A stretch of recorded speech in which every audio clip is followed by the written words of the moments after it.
Então eu quero convidar você para abrir tua Bíblia em 2 Timóteo capítulo 1, o versículo 7, é o texto que nós vamos meditar. Depois nós vamos abrir num texto de Samuel, mas abra primeiro em 2 Timóteo, é um versículo só, e eu quero convidar você para prestar muita atenção no texto, muita atenção. Esse versículo ele é muito profundo. Deus não nos deu espírito de covardia. Deus não nos deu espírito de covardia, mas de poder, de amor e de equilíbrio. O discípulo de Jesus é alguém que tem coragem. Esta é a mensagem da palavra de Deus. Você se considera uma pessoa corajosa? Você se considera uma pessoa de coragem? Alguém que realmente tem coragem? Às vezes nós não nos sentimos tão corajosos assim, né? Tem algumas dificuldades que nós passamos e algumas complicações que vêm sobre nós, que prevalecem muitas vezes o medo, a preocupação, a inquietação. Quem aqui já não teve medo em algumas coisas que aconteceram na sua família, na tua vida financeira? Quem aqui já não teve medo de perder os filhos para amizades, para as drogas? Quem aqui já não passou medo por causa do trabalho, na vida sentimental, na vida emocional, na vida afetiva? Quem aqui já não teve medo de uma doença? Quem aqui já não passou um momento difícil na área da saúde? E você se sentiu tão diminuto, tão pequeno, e a coragem parece que foi embora. As pessoas têm medo da velhice, medo da solidão. Às vezes nós nos sentimos acovardados diante dos desastres que às vezes vêm, da perda de um ente querido. Quem aqui já não passou por uma perda muito dolorida de alguém que amava demais, e de uma hora para outra se viu sozinho? Quais são os seus medos? Quais são os teus medos? O que te impede de receber esta coragem? Eu quero que você pense justamente sobre isto. Como que eu posso receber o sobrenatural de Deus, a coragem de Deus e viver uma vida sem temor? Eu acho fantástico esse conceito da psicologia sobre coragem. E aqui tem alguns termos também teológicos. Eu achei fantástico esses conceitos. O que é coragem? Para eu entender aquilo que eu quero, eu tenho que entender o que é. É a firmeza de espírito para enfrentar uma situação emocional ou moralmente difícil. É uma firmeza para eu enfrentar uma situação difícil. O que é coragem? É um senso de moral intenso diante de riscos e perigos, não somente imaginários, mas reais. Então é um senso de moral intenso. É a força espiritual para ultrapassar uma circunstância difícil. Eu estou com uma situação difícil, mas eu vou ter uma força espiritual para conseguir ultrapassá-la. É a capacidade de enfrentar algo moralmente árduo. Não é fácil trabalhar, não é fácil viver, e eu preciso de coragem.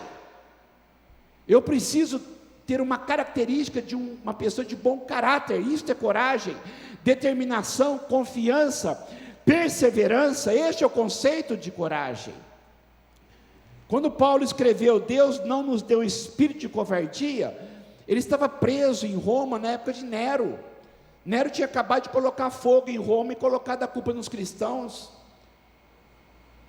Paulo tinha sido preso, estava na masmorra e seria morto, decapitado, e ele diz: eu não tenho medo de morrer, porque Deus não me deu espírito de covardia, mas Deus me deu espírito de poder, de amor e de equilíbrio. Eu sou de Deus, e uma coisa que eu não sou é covarde, é o que Paulo disse. Olha só que coisa fantástica. Ele me deu espírito de poder. Essa palavra no grego é a palavra dinamis, que vem da raiz dinamite, poder, vem da raiz dinâmico. Deus não nos deixa estagnados diante das demandas da vida. O medo paralisa, o medo manieta, o medo deixa inerte, mas Deus nos dá poder, algo dinâmico, para levar-me sempre para frente, para não ser paralisado diante do medo. Deus me dá amor, é o amor que nos move. Você precisa amar sua vida, você vai lutar por ela. Amar a sua família, você vai lutar por ela. Amar os seus filhos, você vai lutar por eles. É o amor que nos dá coragem. Tem muitas pessoas que mesmo cansadas, encontram forças não sei de onde, por causa de um filho, por causa de uma mãe, por causa de um pai, por causa de um esposo, de uma esposa, ou seja, o amor nos enche de coragem. Quem ama tem coragem. Mas Deus também nos deu espírito de equilíbrio. Eu acho fantástico isto. A ideia de equilíbrio aqui vem da ideia de tempero, temperante. Sabe aquela coisa equilibrada? O sal numa comida, que é um tempero, não é pouco e não é muito, mas é equilibrado. Tempero, algo equilibrado, temperante, equilíbrio. A mesma raiz de temperamento. Temperamento. Ou seja, quando eu tenho o poder, o amor, a coragem de Deus, eu tenho equilíbrio emocional. Eu sou uma pessoa que não sou levada pela ansiedade, pelo medo, pelos acessos de raiva. Tem pessoas que têm acesso de raiva por causa das dificuldades da vida. Estão com problemas na família, problemas no trabalho, problemas no dia a dia, problemas interiores, e descontam em quem ama. Não tem nem um pouco de equilíbrio emocional, não tem um pouco de tempero. As pessoas que estão ali para estarem do teu lado são as que mais sofrem com a sua intemperança, com a sua falta de equilíbrio emocional.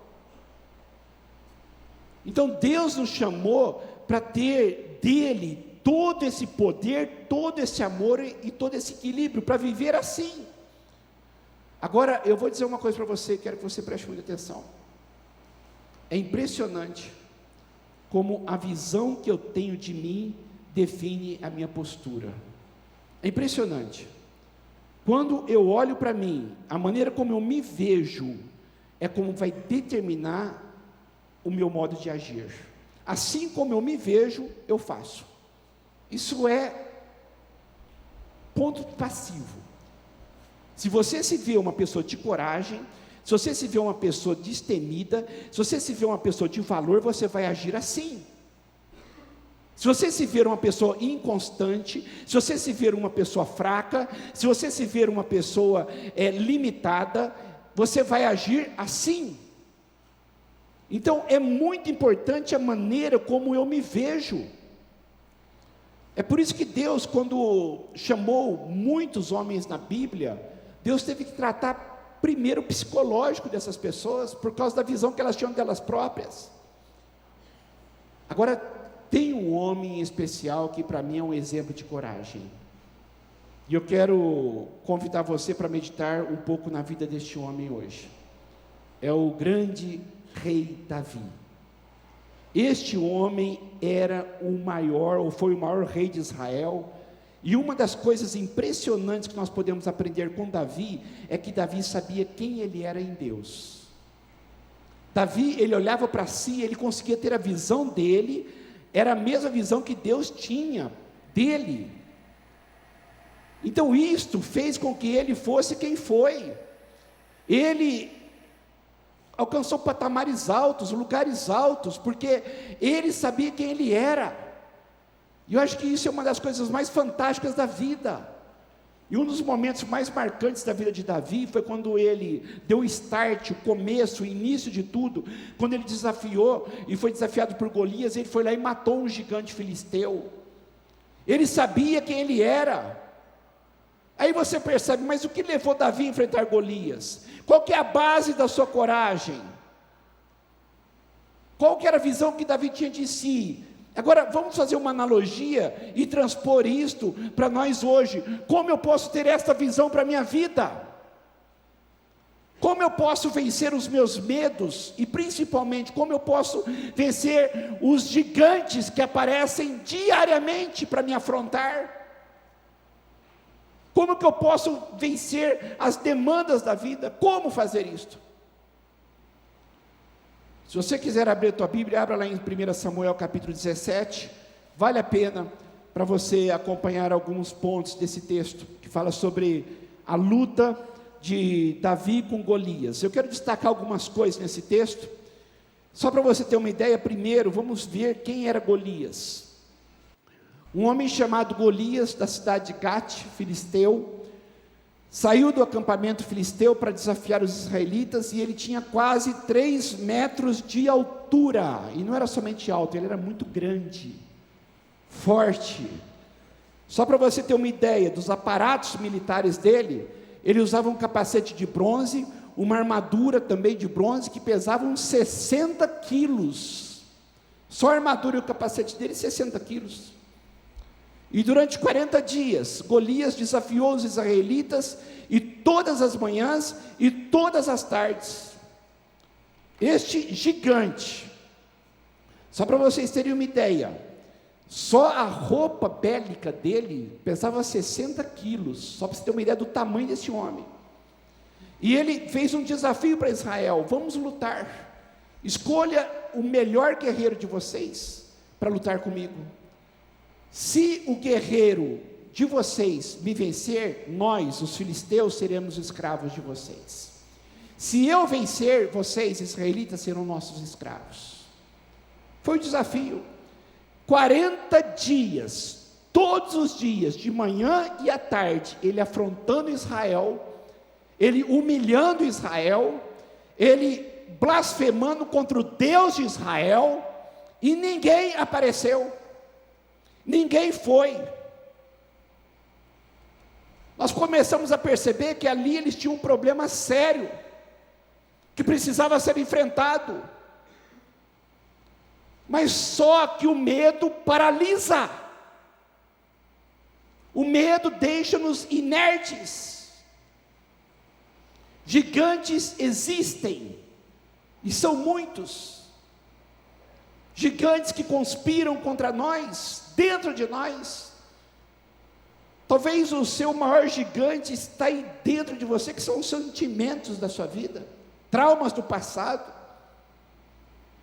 a falta de perdão, a mágoa, o desânimo, complexo de inferioridade, gigantes aqui dentro, culpa, gigantes interiores. Mas também tem os externos. Talvez o seu maior gigante seja uma circunstância difícil na vida da tua família, no teu casamento, na tua saúde, na tua vida financeira, uma doença que veio de uma forma que tem te deixado muito preocupado. É um gigante. Satanás que te tenta, os demônios que vêm te atormentar.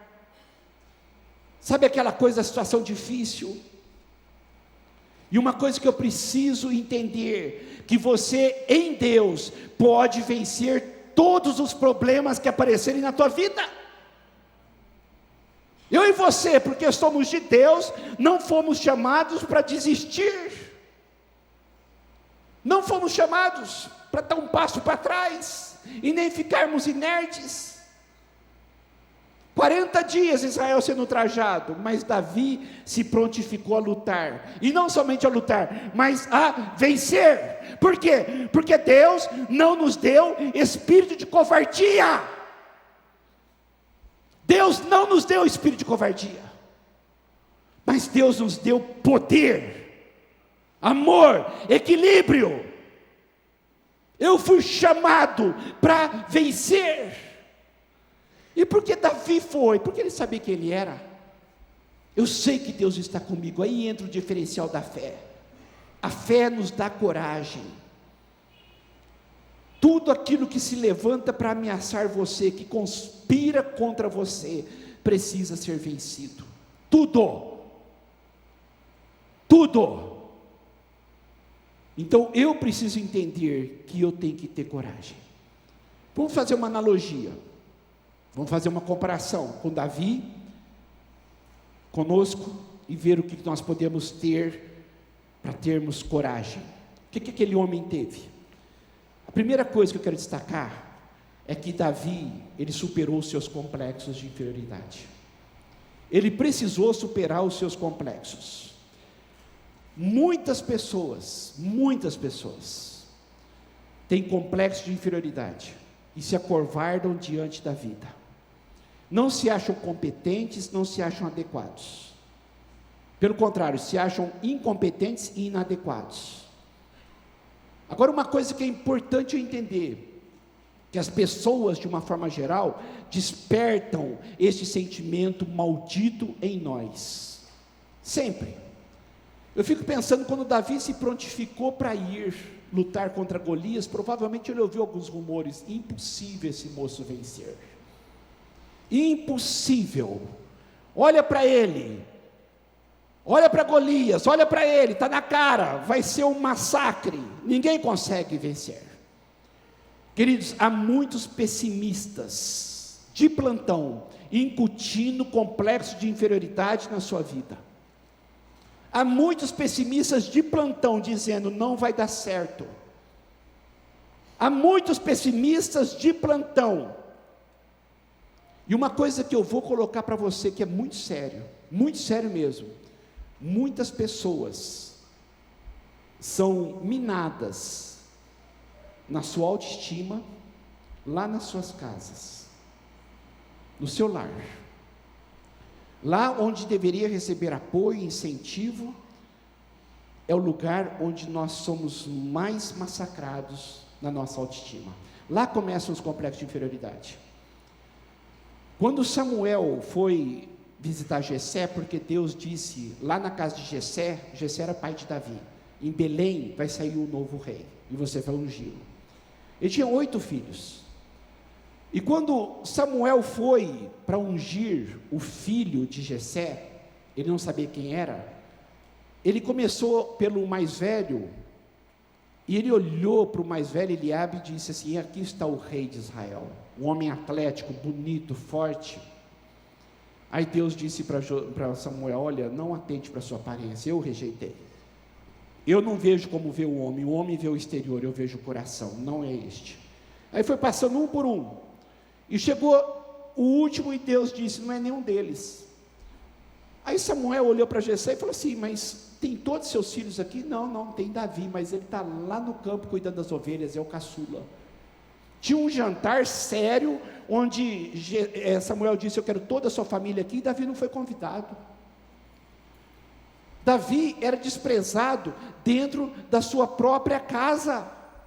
Abner, o general do rei Saul, foi para a casa de Jessé, e os 3 filhos mais velhos de Jessé tinham ido para a guerra com Saul.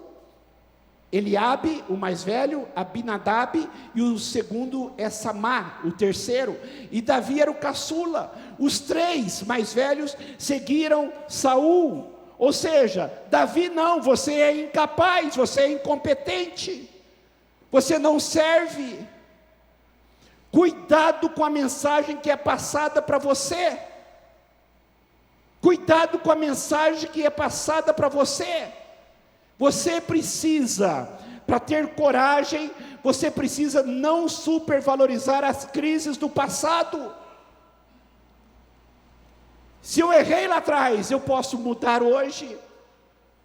Agora eu tenho que tomar muito cuidado com as dificuldades que eu tive na minha casa, na minha família, no meu trabalho. Mas eu não posso basear minha vida hoje nos fracassos do passado, e muito menos naquilo que as pessoas disseram de mim no passado. Eu tenho que olhar para as possibilidades de Deus hoje, quem eu sou hoje em Deus. Porque pessoas vão te criticar sempre. Sempre haverão pessoas para te criticar, às vezes na tua própria casa, mas toma cuidado para não deixar isso minar a tua coragem. Toma cuidado para você não dar ouvidos para os arautos do pessimismo, os críticos de plantão. Você precisa aprender a vencer os seus críticos.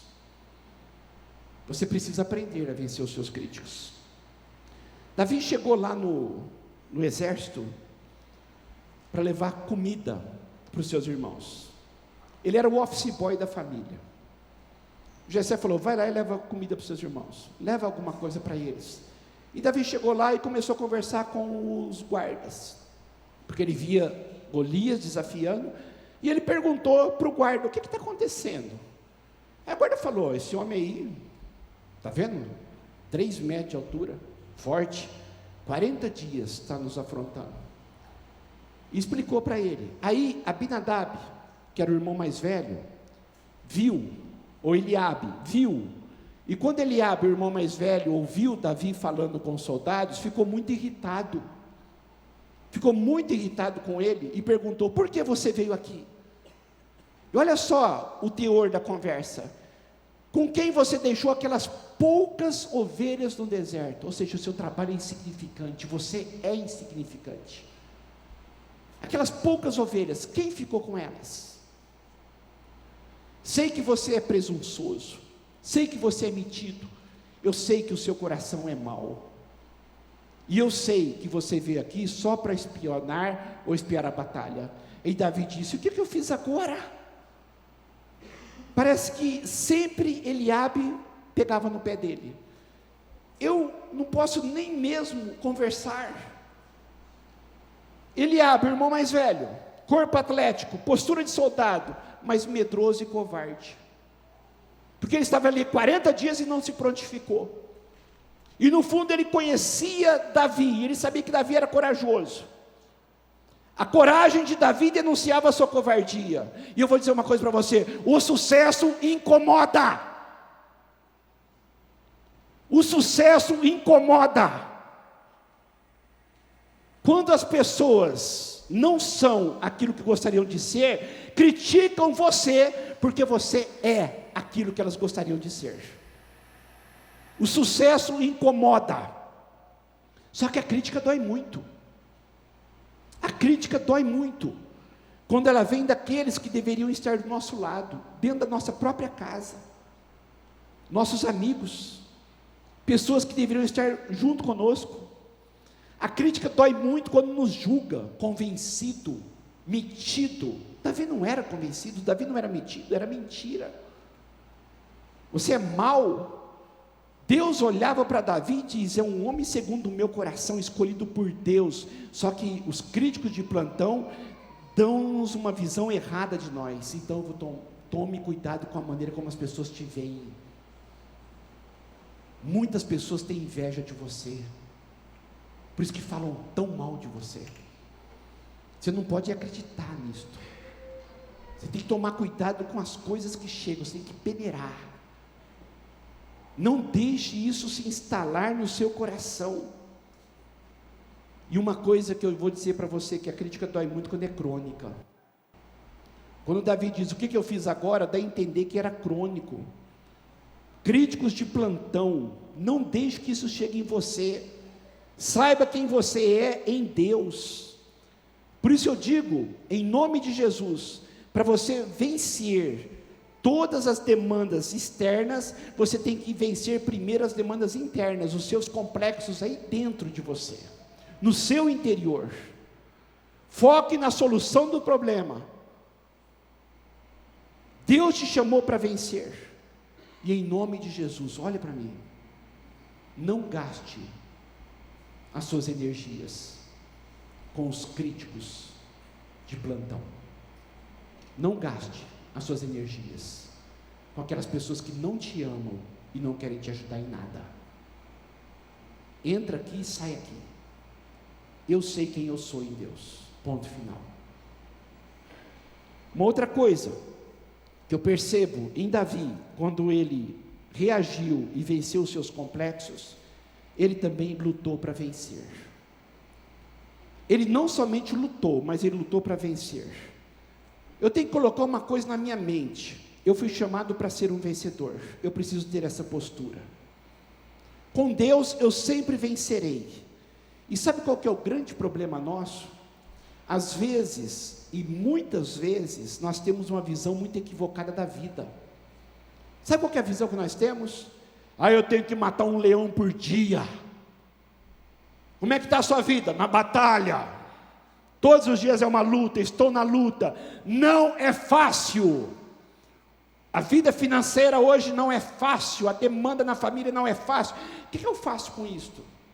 Quando eu tenho essa postura diante da vida, eu já começo o dia dizendo: o dia hoje vai ser difícil.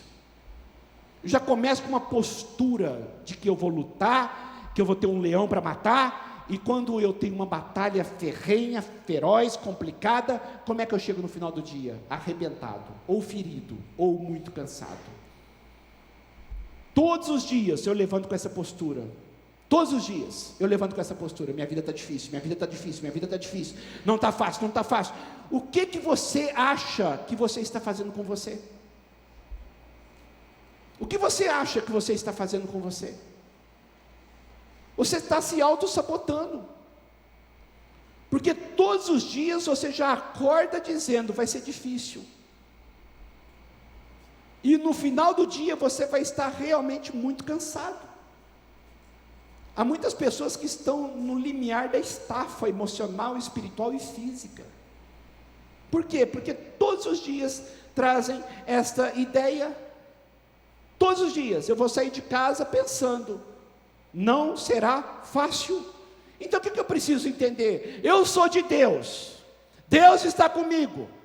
Deus não me deu espírito de covardia, mas me deu poder, amor e equilíbrio. Então eu vou lutar, mas eu vou vencer, com gratidão pelo trabalho que eu tenho, pela gratidão pela saúde que eu tenho, por gratidão porque eu tenho uma família para sustentar, com gratidão, porque Deus tem sido bom. Então a postura, para mim, é justamente esta: eu vou lutar, mas eu vou vencer.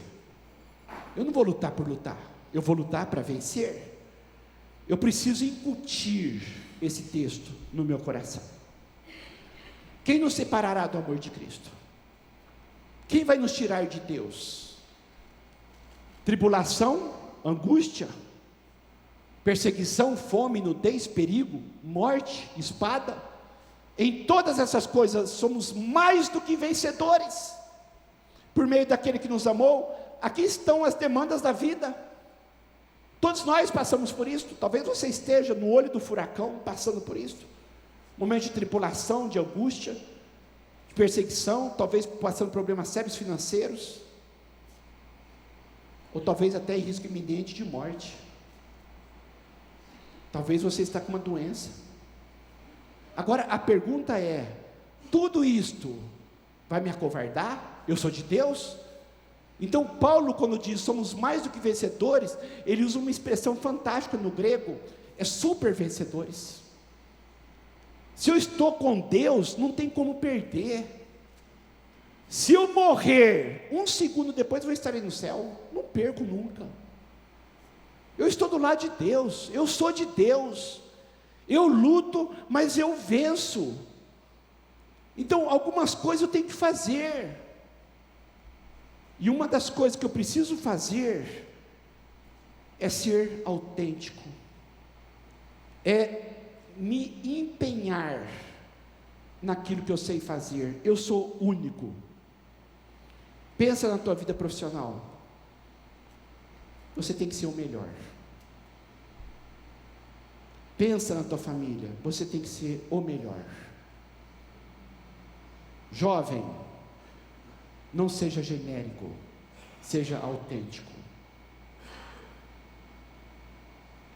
Você tem que ser autêntico, porque coragem sem preparo é loucura. Davi saiu para vencer, mas ele era expert numa coisa chamada funda, que era como que um estilingue para lançar pedra, uma coisa de couro que punha uma pedra e lançava pedra. Ele era autêntico naquilo. Ele já tinha matado um urso e um leão que vieram contra as ovelhas dele com aquilo. Ele sabia mexer com aquilo. Então, o que ele fez? Ele se desenvolveu naquilo. E quando ele lutou com Golias, ele levou o quê? A funda, porque era o que ele sabia fazer. E Saul até tentou colocar a armadura dele. O rei Saul vestiu Davi com a sua própria túnica, falou assim: você vai receber roupas reais agora, a minha roupa, o rei, estou te dando. colocou uma armadura e um capacete de bronze na cabeça. Davi prendeu sua espada sobre a túnica e tentou andar, mas não estava acostumado àquilo, e disse a Saul: não consigo andar com isto, porque não estou acostumado. E o que ele fez? Tirou tudo aquilo, e em seguida pegou o seu cajado de pastor, escolheu no riacho 5 pedras lisas, colocou na sua bolsa um imbornal, sabe? Você que já caçou passarinho, imbornal, sabe aquela coisa de imbornal? Aquele saquinho que fica aqui do lado na sua bolsa, no seu alforje de pastor, e com a sua tiradeira, o seu estilingue, a sua funda na mão, ele aproximou do filisteu. Olha que coisa fantástica! O que eu sei fazer é diferente do que o rei Saul sabe, então eu vou ser autêntico naquilo que eu sei fazer. Pare de querer imitar os outros. Pare de querer ser como os outros. Você é único, você é você, e você tem que desenvolver as tuas qualidades. Davi olhou para si e falou assim: eu sei fazer isto, e é o que eu vou fazer. Eu não vou pegar a armadura do rei, eu não estou acostumado com isto. E uma coisa fantástica, olha como a disposição, olha para mim, presta atenção no que eu vou dizer. Olha a disposição de Davi. Por que você acha que ele pegou 5 pedras? Você acha que ele pensou: eu vou atirar uma, atirar duas até acertar? O Golias já estava vindo junto dele com espada, ele ia morrer. Era uma pedra só, ou ele acertava ou ele morria. Na primeira ele tinha que acertar. Mas por que ele pegou 5 pedras? Lá em Crônicas, quando fala sobre a genealogia dos gigantes de Gate, dos filisteus, diz que Golias tinha mais 4 irmãos.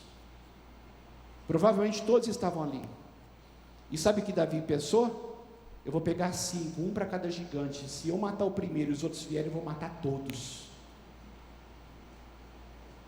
Não era fraco esse homem, não. Sabe o que Davi pensou? Você é grande, mas não é 2. Pode vir, se os seus irmãos vierem também, todos vão morrer. Porque eu vou vencer, eu vou sair para vencer, porque eu sei usar esta funda. Se aprimore naquilo que você sabe fazer. Pega o seu ponto comercial e faça o melhor. Não simplesmente lutar, mas vencer, porque Deus está do teu lado. Pega o teu trabalho, pega a tua família, pega as demandas da vida e vença. Vença. Para de ficar pensando que está difícil. Você foi chamado para vencer. Mesmo que as pessoas olhem para você como Golias olhou para Davi, com desprezo, e viu que era um rapaz ruivo, de boa aparência, e fez pouco caso dele. As pessoas olham para você hoje e dizem: não tem jeito, mas eu sei quem eu sou em Deus, e eu não vou sair simplesmente para lutar, eu vou sair para vencer. E uma coisa que eu preciso colocar na minha cabeça: eu preciso ter pressa para vencer. Quando Davi chegou diante de Golias, o filisteu começou a vir na direção de Davi. Sabe o que Davi fez? Davi correu depressa na direção de linha de batalha para enfrentá-lo. Davi tinha pressa para vencer. Davi fez uma corrida contrária, porque ele sabia quem era em Deus. O povo fugia de Golias e ele foi ao encontro de Golias. O que nós podemos perceber aqui? Pare de protelar, pare de procrastinar, pare de adiar.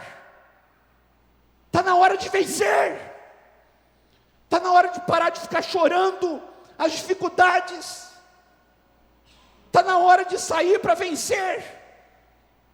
Em nome de Jesus, não adie mais o que precisa ser enfrentado na sua vida. Não adie mais. Enfrenta de frente. Não seja como um avestruz que coloca a cabeça na terra, esperando a dificuldade passar. Pare de se esquivar, pare de fugir. Pegue esse gigante e vença-o em nome de Jesus. Alguns gigantes, a preguiça. Você tem que aprender a vencer tua preguiça. Você tem que vencer o comodismo. Está acomodado. A situação está lá, cômoda. Zona de conforto, que de conforto não tem nada. Mas eu me acomodei. O derrotismo. Não vai dar certo, está difícil, está complicado. A situação financeira está difícil. E vai ficar cada dia mais difícil você continuar assistindo TV e os jornais. Principalmente a Globo. Pega a Globo, você vai entrar em depressão. Porque lá está dizendo, o Brasil está mal, tudo está mal, e você acredita nisto. E você acredita nisto. Então cuidado com aquilo que entra na tua mente. Cuidado com aquilo que você ouve. Cuidado com aquilo que tem colocado o espírito de derrotismo na tua vida. Apatia, pessoas apáticas. Irmãos, não tem nada mais terrível do que uma pessoa morna. Como diz a Bíblia, eu vou vomitar da boca. Não é frio nem quente, mas morno. Apático, aquela cara de paisagem. A vida está lá, a dificuldade está lá. Um dia vai melhorar. Melhorar o quê? Pessoas apáticas. Pessoas que não têm aquela coisa de querer lutar, mas são conformistas. Gigantes, que precisam ser derrotados. Eu tenho que ter pressa para vencer isso na minha vida. A vida está passando. O tempo está voando. As demandas estão aí. O último, para mim, é a maior arma do diabo contra nós. Para mim, a maior arma do diabo é a incredulidade. E a segunda maior arma do diabo é o desânimo.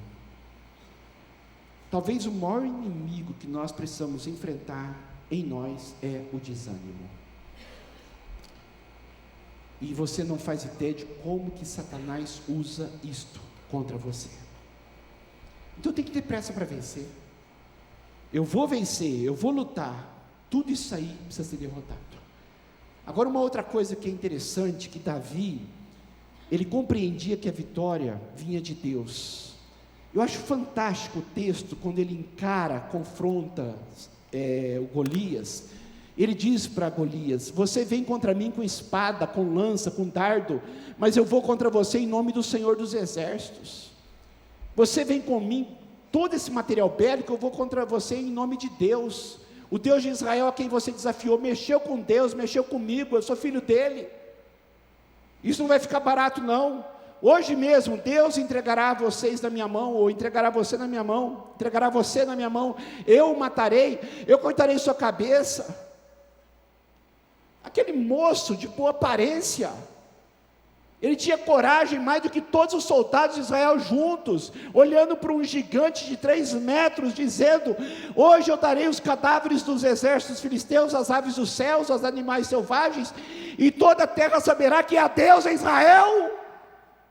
É um homem segundo o coração de Deus. Todos que estão aqui saberão que não é por espada, por lança que Deus concede a vitória. A batalha é do Senhor, e Ele entregará todos vocês em nossas mãos. Você não vence porque você é forte, você vence porque Deus está do teu lado. Isso é fé.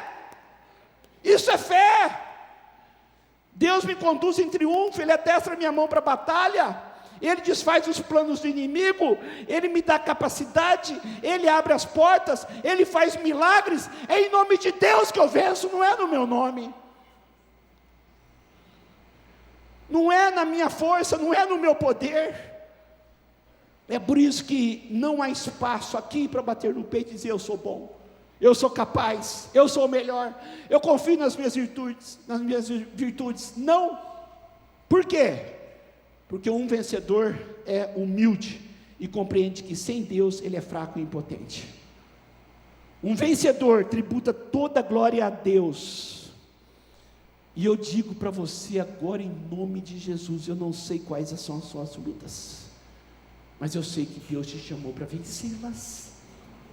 E você precisa se conscientizar disto. Senhor, eu estou me sentindo muito pequeno diante desse gigante. Eu estou me sentindo muito diminuto diante das demandas da vida. Eu vou dar uma dica para você: muda a visão. Olhe para os gigantes dos ombros de um gigante maior ainda. Se você tiver a visão de que você está com Deus, pensa comigo, aqui está a minha visão do gigante. Eu vou me sentir pequeno, porque ele vai se tornar grande. Mas se eu me colocar nos ombros de Deus, eu vou olhar de cima para baixo, vai mudar o ângulo. O mesmo problema, mas de um ângulo diferente, vai se tornar bem menor, porque eu posso, porque Deus está comigo. É isso que eu preciso entender. É Deus que está comigo. Enquanto tudo diz que não, Deus diz: continue, lute, eu vou sustentar sua família, eu vou curar tuas enfermidades, eu vou abençoar você. Está difícil? Você não vê a vitória porque não chegou ao fim ainda, você está na batalha, mas o fim é a vitória. Continue, você vai vencer. Tenha pressa para vencer, mas você vai vencer porque eu estou do teu lado. Então eu preciso entender isto. Eu preciso entender que Deus quer renovar minhas forças. Sai daqui hoje cheio de vontade de lutar, mas cheio de vontade de vencer, com ânimo, superando seus complexos interiores, olhando para você como Deus te vê, querendo lutar e vencer, e compreendendo a vitória vem de Deus. Olha para mim, olha para mim. Você está cansado? Você está cansada?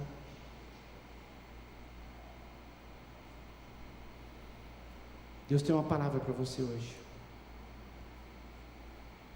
Palavra profética para você.